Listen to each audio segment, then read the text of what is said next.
The New Orleans Pelicans finished 31-41 in last year's NBA regular season, finishing 2 games out of the play-in games, and ultimately was a season that they would have wished to have done better and get themselves into the play-in games.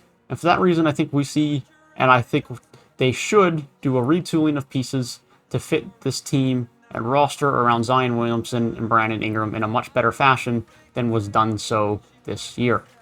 I'm going to be talking about the picks they have in this year's draft and how those could be involved in some trades as well as other trades that they could potentially have in this upcoming offseason, as well as some of the potential free agency moves they're going to have to make, specifically focusing on their own restricted free agents, that being Josh Hart and Lonzo Ball.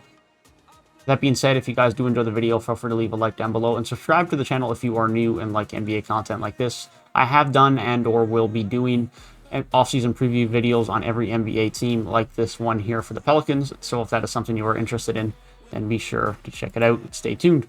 With that being said, let's get right into it. And so briefly, I'm going to mention the picks they have in this year's draft, as that is going to come up as we start talking about trades for this team. They have the 10th, 35th, 40th, 43rd, and 53rd overall picks in this year's draft. So that is 4 second-round picks. And I find it hard to believe that they hold on to all 4 of those. So keep note of that. Firstly, though, we are going to talk about the current contractual situation on the team, and most notably, what they could potentially be doing with Lonzo Ball and Josh Hart this offseason, their 2 most notable free agents. So, on the topic of Lonzo Ball and Josh Hart, I'm just going to preface this by saying all of the moves that the Pelicans make this summer should, and in my opinion, need to be with the sole intention of how can we build this team around Zion and Ingram. Those are the 2 stars on this team, and they need to build around that. They did not do that last summer, in my opinion. I think the Eric Bledsoe acquisition, sure, it was a piece in the Jrue Holiday trade, but he's just not a fit, and he can't stay here long term. And the Steven Adams, a guy who can't shoot, who is slow, who can't help you run the floor, isn't going to space the floor for you, while you have Zion Williamson, your star player, who is not a three-point shooter, at least of high caliber. Just doesn't make sense. Nonetheless, let's talk about Lonzo Ball first. 23-year-old point guard, of course, making $11 million this past year, and is going to be wanting and will get a pay raise in restricted free agency this summer. And the question really remains for New Orleans, in my opinion at least, is how much are another team going to be willing to give Lonzo Ball in restricted free agency? There was a lot of point guards on the market this year. There was Goran Dragic, Kyle Lowry, potentially Chris Paul, although he'll probably opt out and re-sign with Phoenix. You also have some other good point guards out there like Spencer Dinwiddie. There's a lot of point guards out on the market. Derrick Rose is another one, just to name a few. I know I've forgotten many. That's not the point. The point is there's a lot of depth in the point guard market this summer, but there's also a lot of teams that want an upgrade or need an upgrade at point guard. And so Lonzo Ball is still going to be heavily touted after, regardless of the fact that there is a lot of point guards available this summer. And so for the Pelicans, it really comes down to price point. If they can get Lonzo Ball for 15 to 17 or 18 million, I think you probably do that. He's a good creator. Of course, he is still a better playmaker in the fast break than he is in the half court, but he's still a very good creator. I think he can be a very good point guard for this team. His three-point shooting has improved immensely last year, especially towards the back half of the year. His catch and shoot, his volume and percentages have gone up. He's just been an all-around much improved shooter since he came into the league. His form is still a little bit odd, but it's much improved. It's much better. His form looks cleaner. His shot is falling more. I think he's a good fit for this team. It adds them a spacing playmaker who can play on or off the ball, which is very important in my opinion to fit around Zion, as I'm going to talk a little bit about later. Josh Hart. I think Josh Hart's a very, very important role player to any team in the league. He's a very unique player. He is a 6'5" guard/wing, and is probably one of the best rebounding 6'5" guards/wings we will ever see. The man averaged 8 rebounds per game last year, playing 29 minutes a night. The man just works hard. He plays hard defense.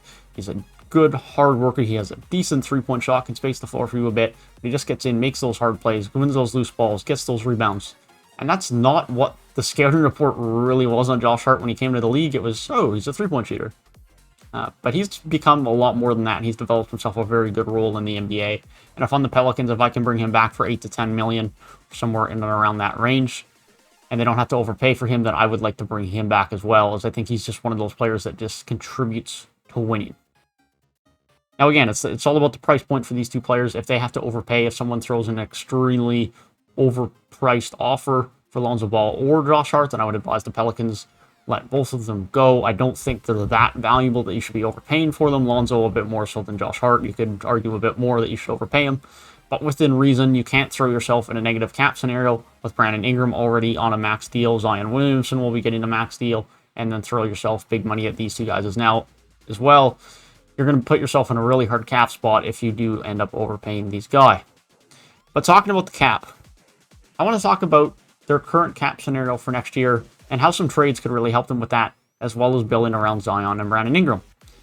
Going into next season, they have $94 million in committed spending for next season.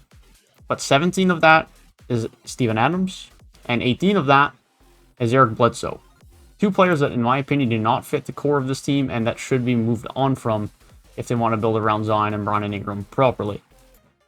So in my opinion, Eric Bledsoe and Steven Adams, if possible, should be traded from the roster this summer. Now, are they going to be able to get much back for them? Probably not. I don't think Brandon Ingram making $18 million a year for 2 more years has that much value, nor does Adams at 17 and 18 for the next 2 years. But Steven Adams is not a fit on this roster. He clogs the paint for Zion. He can't space the floor. He doesn't run up and down the court at the speed as you would like for a team that would like to fast break with Lonzo, with Zion, with Brandon Ingram. And so he's just not a good fit on this team. I don't know why they brought him in on a long-term deal. It just doesn't make sense to me. Eric Bledsoe, similarly, was a piece that they kind of had to acquire to make the salaries work and give themselves a guard via the Jrue Holiday trade, but it's taken away some point guard roles and some playmaking ability from Lonzo Ball. Nickeil Alexander-Walker, I think, is more than ready to jump into that type of role and play some extended minutes, or they could acquire someone else at the shooting guard position if they really wanted. But I think they can save some money and go younger at that position if they want, and have someone that offers them a lot more spacing, something they need around Zion, because Zion is not an extremely good three-point shooter. I'm not saying that Zion cannot shoot the three ball. This is not me trying to knock Zion's three-point shooting. I'm just saying Zion's skill set is not shooting the three. Zion is not best when he's shooting the three. Zion is best when he gets to live in the paint, when he gets to drive, and I think being a bit more of a point forward is something that could also be very valuable for Zion moving forward. And so I think having Bledsoe, someone who takes the ball up a bit more and can't shoot, having him gone would be very valuable. Steven Adams, who cannot shoot, would be very valuable to not have on this roster if you can acquire some more spacing in replacement for those players. I think having a scenario where Zion can also be more of a point forward is very valuable. He can get to the rim more, can improve his playmaking. I think he'll be able to draw a lot of help defense, which in turn allows more open shots, which means you need spacing, which is why Steven Adams and Eric Bledsoe don't make sense, but is why I said that Lonzo Ball being able to play off the ball is very important. Because the ability of him to be able to hit off the ball shots with Zion being a point forward, with Brandon Ingram having the ball in ISO scenarios, which he does quite often, is going to be very important for this team. The point guard for this team is going to have to be someone who can play on or off ball, and that's why I like the Lonzo Ball fit. But back to the cap space argument, if Eric Bledsoe and Steven Adams are both traded away from this roster this summer, ignoring whatever salary they would have to take back, they would go from $94 million in committed spending for next year to 60. Yes, 60. Now, even if they sign Lonzo, even if they sign Josh Hart, they are going to have, presumably, if they don't overpay them, $20 to $25 million remaining in cap space with those guys brought back. And then that can be the guys you bring back for Steven Adams or Bledsoe. That can be your replacements, whoever it may be. They can be in a really good scenario to be young and to really start building this team with better spacing, better speed, better youth, people that fit the timeline better and fit the skill of Zion and Brandon Ingram better for this team to actually have some success. Those are the two biggest things for me, in my opinion, in the New Orleans Pelicans next season, is they need to try and get rid of some of the players that do not fit Zion. Brandon Ingram, Zion needs to get the ball more in late game scenarios as well, in my opinion. And the philosophy of this team needs to change to a point where Zion, again, gets the ball more late game. There's more space involved, and there's much more pace. Not that they're played terribly slow last year, but Stan Van Gundy is just not a... Stan Van Gundy just never made sense for this team. He's not a high-pace, high-energy guy. They grind it out, let's play defense. And Zion, Brandon Ingram, Lonzo, it's like Nickeil Alexander-Walker, Josh Hart, Jackson Hayes even. These are guys that run up the court, like to fast break, like to finish at the rim. And that's what this team needs to play. This is what this team needs to buy into and build around this offseason. And if they could do that, I genuinely think they can be a team that can get themselves into the play-in games next season and try and get themselves into one of those bottom seeds. But without that, they're going to continue to struggle because even though there's some good talent here, the surrounding pieces don't fit the talent. And the surrounding pieces don't have to be good as far as an individual level relative to what they have. They just need to be players that fit the system better. Eric Bledsoe, fine player. Steven Adams, fine player. But they're so much more diminished in this current role and system. Different players, maybe of lesser individual quality to certain teams, could be very much more beneficial and impactful for this New Orleans Pelicans team and bring them a lot more success next year.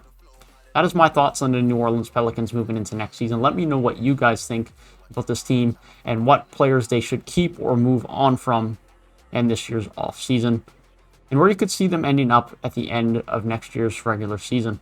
If you guys did enjoy the video, feel free to leave a like down below to let me know that you enjoyed this type of content and push it out to the rest of YouTube.